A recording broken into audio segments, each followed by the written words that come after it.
हमारे प्रिय भाई बहनों को यीशु मसीह के नाम से हम नमस्कार, अभिनंदन और आज के बाइबल वचन के वाचन के लिए आप सबों को प्रेम से स्वागत करते हैं।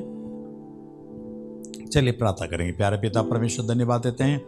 हम प्रेरितों के काम 17 अध्याय 11 वचन में देखते हैं, बेराया नाम के शहर वाले लोग हर दिन परमेश्वर के वचन को मनन करने लगे और जांचने लगे क्या वचन में ऐसा लिखा है, और वे अच्छे गुण वाले बन गए।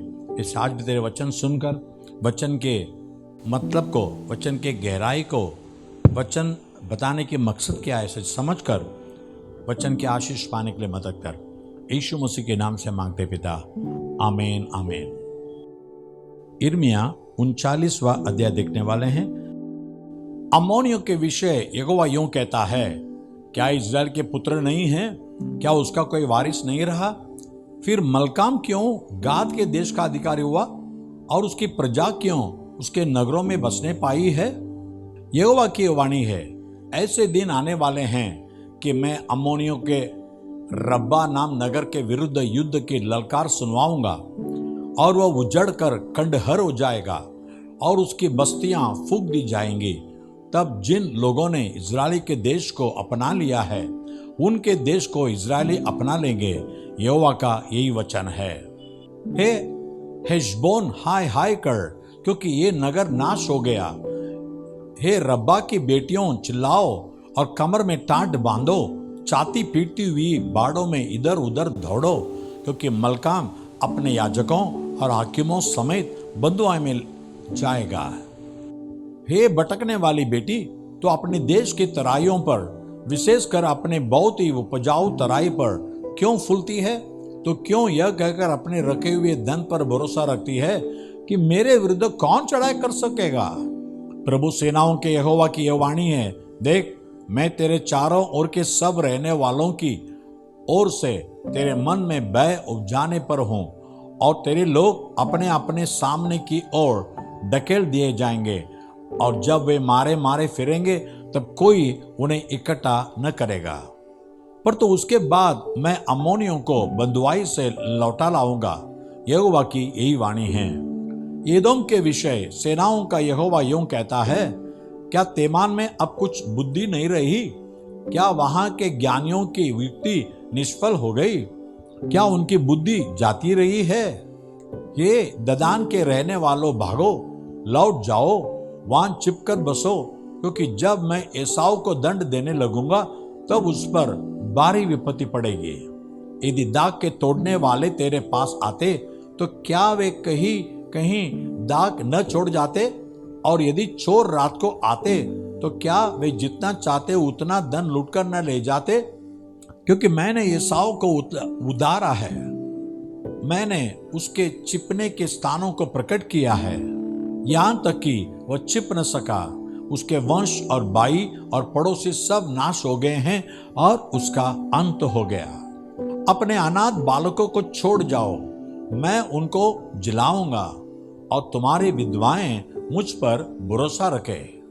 क्योंकि यहोवा यूं कहता है, देखो, जो इसके योग्य न थे कि कटोरे में से पिए, उनको तो निश्चय पीना पड़ेगा। फिर क्या तो इसी प्रकार से निर्दोष ठहर कर बच जाएगा? तो निर्दोष ठहर कर न बचेगा तो अवश्य ही पीना पड़ेगा। क्योंकि यहोवा की यह वाणी है, मैंने अपनी सौगंध खाई है कि बोस्रा ऐसा उजड़ जाएगा कि लोग चकित होंगे और उसकी उपमा देकर निंदा किया करेंगे और शाप दिया करेंगे, और उसके सारे गांव सदा के लिए उजाड़ हो जाएंगे। मैंने यहोवा की ओर से समाचार सुना है, वरन जाति जाति में यह कहने को एक दूत भी भेजा गया है, इकट्ठे होकर एदोम पर चढ़ाई करो और उससे लड़ने के लिए उठो, क्योंकि मैंने तुझे जातियों में चोटा और मनुष्य में तुच्छ कर दिया है। ये चट्टान की दरार में बसे हुए, ये पहाड़ी की चोटी पर किला बनाने वाले, तेरे भयानक रूप और मन के अभिमान ने तुझे धोखा दिया है। चाहे तो उकाब की नाई अपना बसेरा ऊंचे स्थान पर बनाए, तो भी मैं वहां से तुझे उतार लाऊंगा। यहोवा की यही वाणी है। एदोम यहां तक उजड़ जाएगा कि जो कोई उसके पास से चले वह चकित होगा और उसके सारे दुखों पर ताली बजाएगा। यहोवा का एक वचन है, कि जैसी सदोम, बौर, अमोरा और उनके आसपास के नगरों के उलट जाने से उनकी दशा हुई थी, वैसे ही उसकी दशा होगी। वहां न कोई मनुष्य रहेगा और न कोई आदमी उनमें टिकेगा। देखो, वह सिंह की नाई यरदन के आसपास के घने जंगलों से सदा की चराई पर चढ़ेगा और मैं उनको उसके सामने से जट भगा दूंगा। तब जिसको मैं चुन लूं उसको उन पर अधिकारी ठहराऊंगा। मेरे तुल्य कौन है और कौन मुझ पर मुकदमा चलाएगा?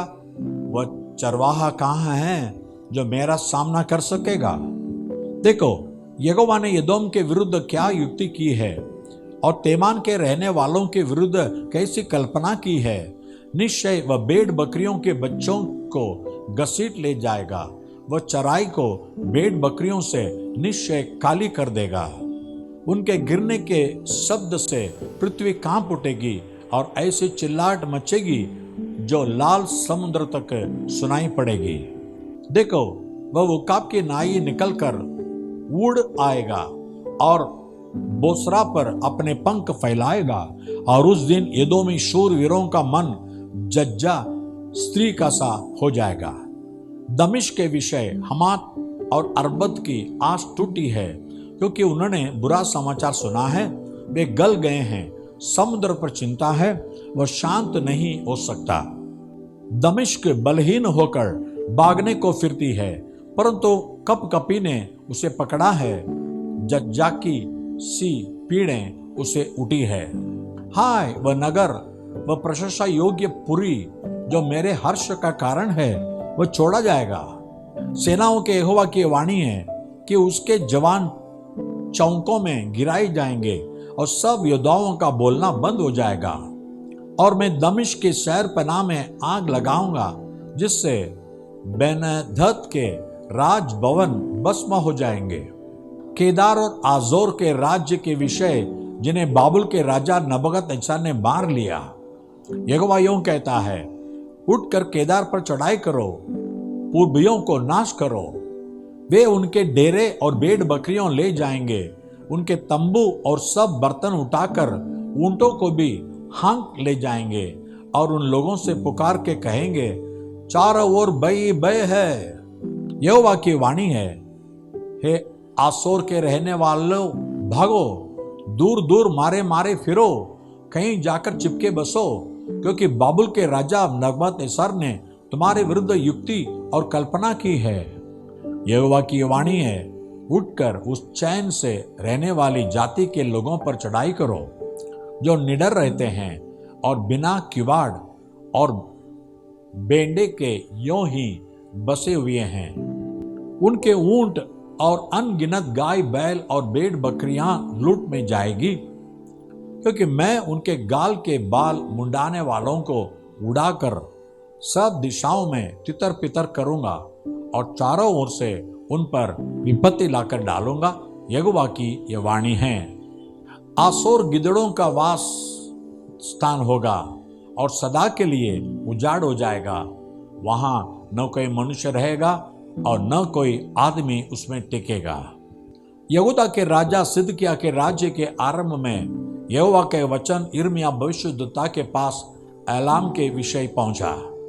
सेनाओं का यहोवा यूं कहता है कि मैं एलाम के धनुष को, जो उनके पराक्रम का मुख्य कारण है, तोड़ूंगा और मैं आकाश के चारों ओर से वायु बहाकर उन्हें चारों दिशाओं की ओर यहां तक तितर पितर करूंगा कि ऐसी कोई जाति न रहेगी जिसमें एलामी भागते हुए न आए। मैं एलाम को उनके शत्रुओं और उनके प्राण के खोजियों के सामने विस्मित करूंगा और उन पर अपना कोप भड़काकर विपत्ति डालूंगा। और यहोवा की वाणी है कि तलवार को उन पर चलवाते चलवाते मैं उनका अंत कर डालूंगा और मैं एलाम में अपने सिंहासन रखकर उनके राजा और हाकिमों को नाश करूंगा। यहोवा की यही वाणी है। परंतु यहोवा की यह भी वाणी है कि अंत के दिनों में मैं एलाम को बंधुआई से लौटा ले आऊंगा। एहेजकल 26वां अध्याय। 11वें वर्ष के पहले महीने के पहले दिन को यहोवा का यह वचन मेरे पास पहुंचा। हे मनुष्य की संतान, सोर ने जो यरूशलेम के विषय में कहा है, आहा आहा, जो देश देश के लोगों के फाटक के समान थी वह नाश हो गई। उसके उजड़ जाने से मैं भरपूर हो जाऊंगा।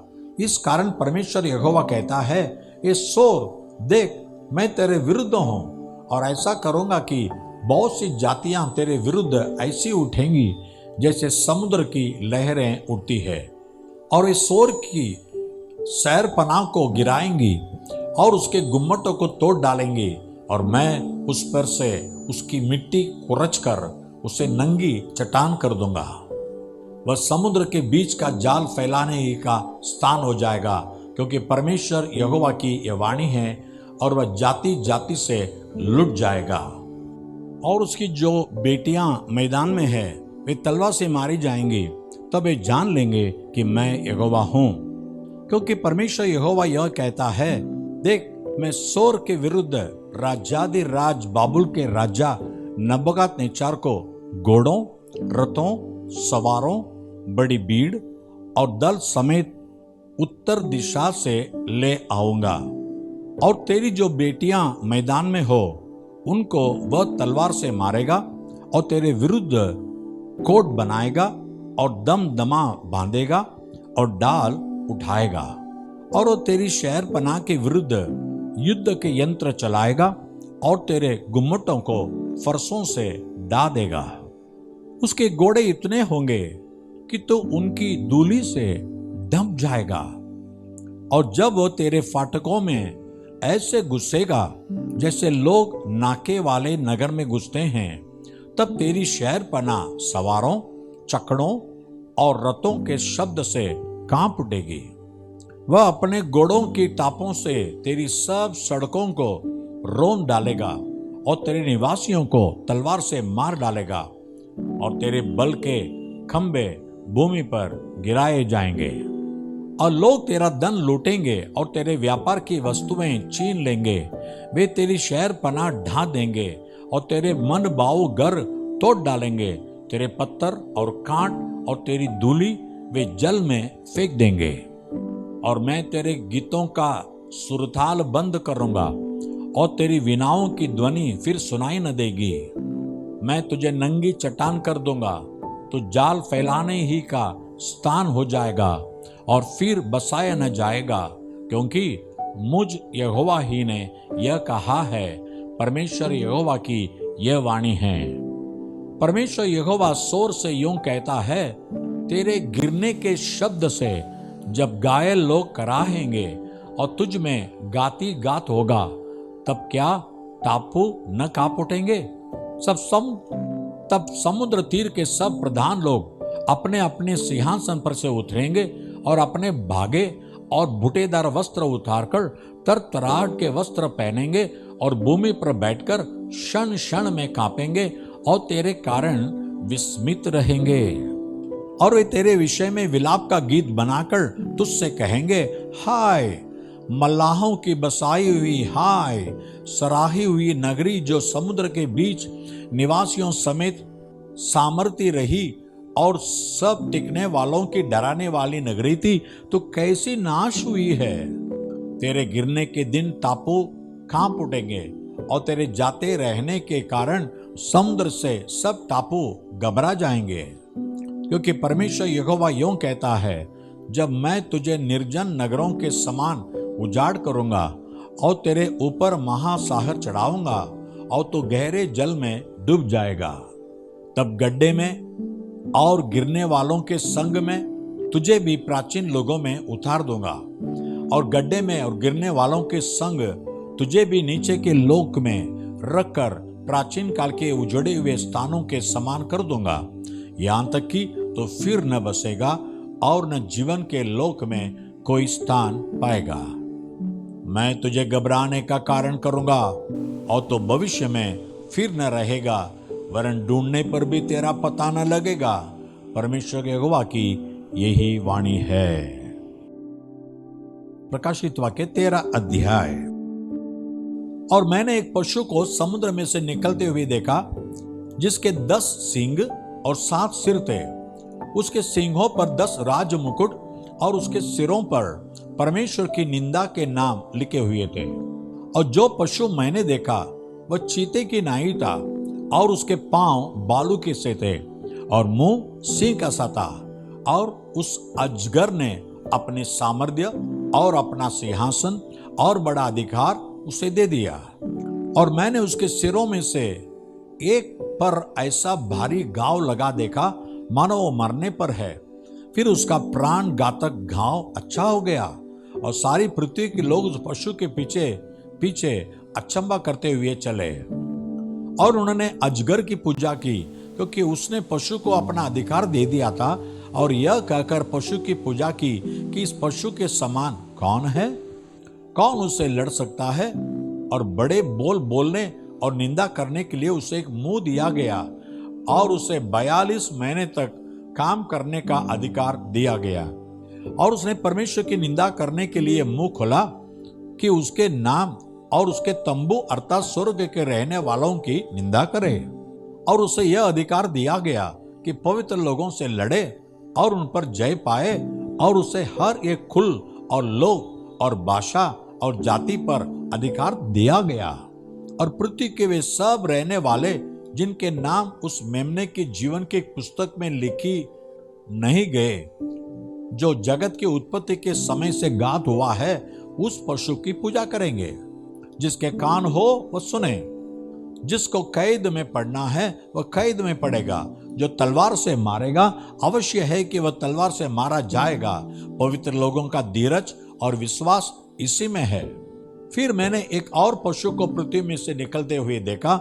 उसके मेनमे के से 2 सिंग थे और वह अजगर की नाई बोलता था। और यह उस पहले पशु का सारा अधिकार उसके सामने काम में लाता था और पृथ्वी और उसके रहने वालों से उसे उस पहले पशु की, जिसका प्राण घातक घाव अच्छा हो गया था, पूजा कराता था। और वो बड़े बड़े चिन्ह दिखाता था, यहां तक कि मनुष्य के सामने स्वर्ग से पृथ्वी पर आग बरसा देता था।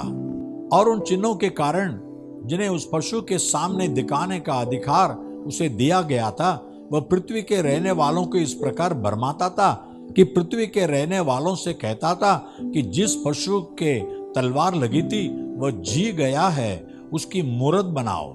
और उसे उस पशु की मूरत में प्राण डालने का अधिकार दिया गया कि पशु की मूरत बोलने लगे, और जितने लोग उस पशु की मूरत की पूजा न करें उन्हें मरवा डाले। और उसने छोटे बड़े धनी कंगाल स्वतंत्र दास सबके दाहिने हाथ या उनके माथे पर एक एक चाप करा दी कि उसको छोड़ जिस पर चाप अर्थात उस पशु का नाम या उसके नाम का अंग हो और कोई लेन देन न कर सके। ज्ञान इसी में है, जिसे बुद्धि हो वह इस पशु का अंक जोड़ ले, क्योंकि मनुष्य का अंक है और उसका अंक 666 है। तो चले हम प्रार्थना करेंगे।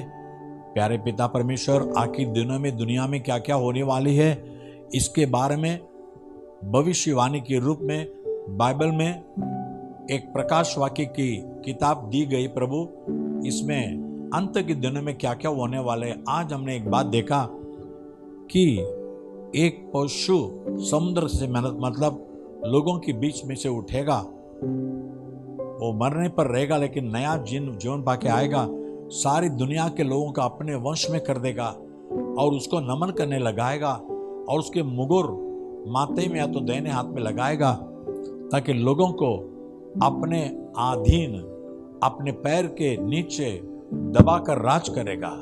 ऐसे क्रूर दिन आने वाले हैं प्रभु, लेकिन उसके पहले प्रभु यीशु मसीह के द्वारा हम पाप से क्षमा पाकर यीशु मसीह के अपने प्रभु मानकर यीशु मसीह के आगमन में उठा लिया जाए, ताकि ये आपत्ति से बचकर हम स्वर्ग राज्य में यीशु के साथ रहे। वैसे हर एक को तैयार कर प्रभु, वचन सुनने वाले की जीवन में जो भी जरूरतें हैं, जो भी मांगे हैं, उसे सब तो पूरा कर, आशीष कर। यीशु मसीह के नाम से मांगते पिता, आमीन और आमीन। God bless you. प्रभु आपको आशीष करे। आमीन।